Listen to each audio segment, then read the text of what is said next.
পাত্রপাত্রীর একটা ভিন্ন টাইপের ম্যাথ সলভ করব, ঠিক আছে? এই ধরনের প্রশ্ন দেখলেই তোমরা একটু ঘাবড়ে যাও, না জানি এখানে কত ধরনের ডেটা দেওয়া আছে, এখানে দেওয়া আছে আয়তন দেওয়া আছে, ঘনমাত্রা দেওয়া আছে, একটা দ্রবণ দেওয়া আছে, আবার টেম্পারেচার দেওয়া আছে। সো এরকম টাইপের কোশ্চেন, পাত্রপাত্রীর কোশ্চেন দেখলেই তোমরা মনে করো কোশ্চেনটা খুব কঠিন হবে, স্কিপ করার ট্রাই করো, তাই না? সো দেখো কোশ্চেনটা কত সুন্দর একটা কোশ্চেন। বলেছে প্যাটার্ন দিয়েছে ম্যাথমেটিক্যাল, বাট এ পাত্রের ক্ষারীয়মূলক শনাক্তকরণের পরীক্ষা সমীকরণ সহ বর্ণনা করো। ঠিক আছে, এ পাত্রে ক্ষারীয়মূলক, তাহলে আমাদের আগে চিনতে হবে কোনটা আসলে ক্ষারীয়মূলক, তাই না? এ পাত্রে দেখো আছে কি ক্যালসিয়াম ক্লোরাইড। এই ক্যালসিয়াম ক্লোরাইডটা কিভাবে তৈরি হয়েছে সেটা একটু দেখো। Calcium hydroxide plus hydrochloric acid, এরা বিক্রিয়া করলে কি তৈরি করবে? এরা বিক্রিয়া করলে তৈরি করবে ক্যালসিয়াম ক্লোরাইড প্লাস পানি, রাইট? এবার দেখো এইটা হচ্ছে একটা ক্ষার, এই ক্ষার থেকে এসেছে যেই মূলকটা সেটা ক্ষারীয় মূলক, এই অ্যাসিড থেকে এসেছে যেই মূলকটা সেটা হচ্ছে অম্লীয় মূলক। তাহলে আমরা বুঝতে পারছি যে ক্যালসিয়াম 2 প্লাস এইটা হচ্ছে ক্ষারীয় মূলক, এইটা হচ্ছে ক্ষারীয় মূলক, আর এই যে ক্লোরাইড এটা হচ্ছে অম্লীয় মূলক। সো দেখো তুমি যদি এটুকু আইডেন্টিফাই করতে না পারো তাহলে এই ধরনের কোশ্চেন সলভ করা তোমার জন্য কিন্তু বেশ কঠিন হয়ে যাবে, তাই না? আমাদের প্রথমত আগে চিনতে হবে কোনটা অম্লীয় মূলক কোনটা ক্ষারীয় মূলক। ক্লিয়ার? আয়ন শনাক্তকরণ থেকে মূলত প্রশ্নটা হয়েছে। এবার আসা যাক এই যে ক্যালসিয়াম 2 প্লাস ক্ষারীয় মূলক যে শনাক্তকরণ করব, এইটার জন্য আমার লবণটা হচ্ছে ক্যালসিয়াম ক্লোরাইড লবণ, বাট আমার কোন বিকারকের সাথে মিশ্রিত করতে হবে, কিসের অদক্ষেপ পড়বে, কি কালারের অদক্ষেপ পড়বে, এই চারটা জিনিসই কিন্তু তোমার লাগবে। ঠিক আছে, আমি লাস্টে বলে দিব যে এই টাইপের আর কি কি প্রশ্ন তোমাদের পড়তে হবে। সো ক্যালসিয়াম 2 প্লাস শনাক্তকরণ করার জন্য তোমাদেরকে নিতে হবে অ্যামোনিয়াম অক্সালেট, অ্যামোনিয়াম অক্সালেট। হ্যাঁ, যেমন দেখো COOH, COOH এটা কিসের সংকেত? অক্সালিক অ্যাসিডের সংকেত। আমরা এবার কি করব? এইচটাকে সরিয়ে দিব, ঠিক আছে? এইচটাকে আমরা সরিয়ে দিব, অ্যামোনিয়াম দ্বারা রিপ্লেস করে দিব, তাহলে কি হলো? অ্যামোনিয়াম অক্সালেট হয়ে গেল। অক্সালিক অ্যাসিড তো তোমরা সবাই চিনো, এটা হচ্ছে অ্যামোনিয়াম অক্সালেট। অ্যামোনিয়াম অক্সালেটে যখন তোমরা বিক্রিয়া করছো তখন কি হচ্ছে দেখো, অ্যামোনিয়াম অক্সালেট, তাই না? দেখো অ্যামোনিয়াম অক্সালেট, এইবার কি হবে? এইবার এখান থেকে ক্যালসিয়াম অক্সালেটে পরিণত হয়ে যাবে। এখান থেকে কি হবে? ক্যালসিয়াম অক্সালেটে পরিণত হবে, ঠিক আছে? Calcium oxalate.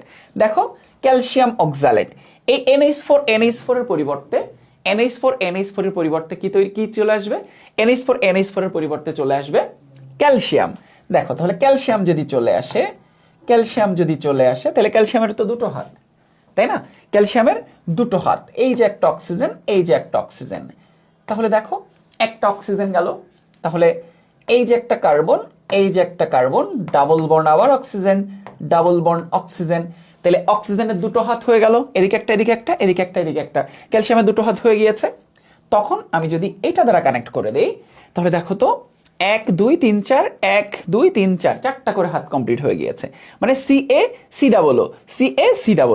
আগে যা ছিল ব্যাপারটা কিন্তু তাই হলো। দেখো আগে যা ছিল ব্যাপারটা কিন্তু তাই হয়েছে, বাট ক্যালসিয়ামের যোজনী 2 আর অ্যামোনিয়ামের যোজনী কত? অ্যামোনিয়ামের যোজনী হচ্ছে 1। তাহলে দেখো অক্সিজেনের দুদিকে দুটা যোজনী কভার হয়ে গিয়েছে ক্যালসিয়ামের দুইটা যোজনী, মানে দুটো হাত। কার্বনের 1 2 3 4 চারটা কভার, ঠিক আছে? তোমরা এই সংকেতটা লিখতে যে অনেকে ভুল করো, তো এর সাদা অদক্ষেপ পড়ে, এই সাদা অদক্ষেপ দেখে আমরা আসলে নিশ্চিত হতে পারি যে এইটা আমাদের ক্যালসিয়াম আয়ন ছিল বা ক্যালসিয়াম লবণ ছিল। এইটার নাম কি? এইটার নাম ক্যালসিয়াম অক্সালেট। তাহলে এবার আমরা নিব সিদ্ধান্ত ক্যালসিয়াম 2 প্লাস উপস্থিত, তাই না? ক্যালসিয়াম 2 প্লাস উপস্থিত। এবার আসো এরকম আর কি কি তোমাদের পড়তে হবে।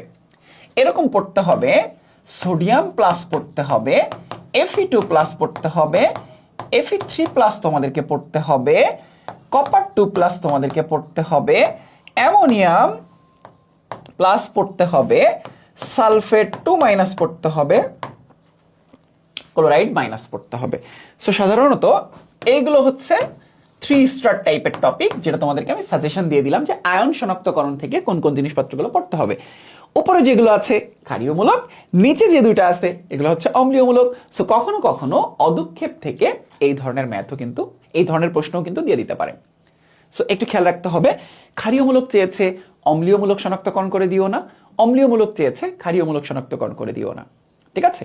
সো এই যে আমরা যেই শনাক্তকরণগুলো করলাম, এইবার তোমাদের কাছে আমার একটা প্রশ্ন, সেটা হচ্ছে আমি যদি সোডিয়াম প্লাস শনাক্তকরণ করতে যেতাম তাহলে কোন বিকারক ব্যবহার করতাম? ঠিক আছে। প্রশ্ন নম্বর 2, আমি যদি অ্যামোনিয়াম শনাক্তকরণ করতে যেতাম তাহলে কোন বিকারক ব্যবহার করতাম? যেমন আমি ক্যালসিয়াম 2 প্লাস শনাক্তকরণ করতে গেলে বিকারক হিসেবে কোনটা ব্যবহার করছি?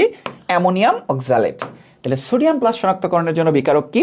ইম্পর্টেন্ট প্রশ্ন, বোর্ড এক্সামে আসার মতো। অ্যামোনিয়াম প্লাস শনাক্তকরণের জন্য বিকারক কি? বোর্ড এক্সামে আসার মতো, ইভেন অ্যাডমিশনে আসার মতো। সো ঝটপট এই দুটো প্রশ্নের উত্তর দিয়ে ফেলো। আশা করছি এই পুরো কনসেপ্টটা তোমরা ক্লিয়ার হয়ে গিয়েছে, এবং এই প্রশ্নটা এসেছিল চট্টগ্রাম বোর্ড 2023-এ, আরো অনেকগুলো বোর্ডে সেম কোশ্চেনটা রিপিট হয়েছে। সেরকম বেসিক, সিকিউ, এমসিকিউ সবকিছু শেখার জন্য পাওয়ার প্লে প্রোগ্রাম তোমার ওয়ান স্টপ সলিউশন।